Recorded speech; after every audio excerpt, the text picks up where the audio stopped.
একসময় artificial intelligence শুধু কল্পনার জগতে ছিল। মানুষ ভাবত, যন্ত্র কি কখনো মানুষের মতো চিন্তা করতে পারবে? বিজ্ঞানীরা সেই প্রশ্নের উত্তর খুঁজতে শুরু করলেন। তারা কম্পিউটারকে শুধু গণনা নয়, শেখার ক্ষমতাও দিতে চাইলেন। ধীরে ধীরে কম্পিউটারকে শেখানো হলো তথ্য বিশ্লেষণ করা, প্যাটার্ন চিনতে পারা এবং সিদ্ধান্ত নেওয়া।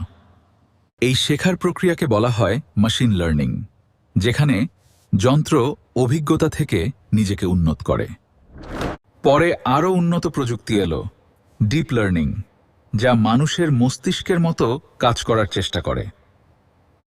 বড় বড় ডেটা আর শক্তিশালী কম্পিউটারের সাহায্যে এই প্রযুক্তি দ্রুত উন্নতি করতে লাগল।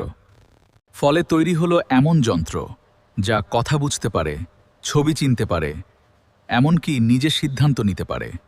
আজ কৃত্রিম বুদ্ধিমত্তা আমাদের মোবাইল, গাড়ি, হাসপাতাল সব জায়গায় ব্যবহার হচ্ছে। এটি মানুষের কাজকে সহজ, দ্রুত এবং আরও নির্ভুল করে তুলছে। ভবিষ্যতের পৃথিবীকে আরও স্মার্ট করে দিচ্ছে।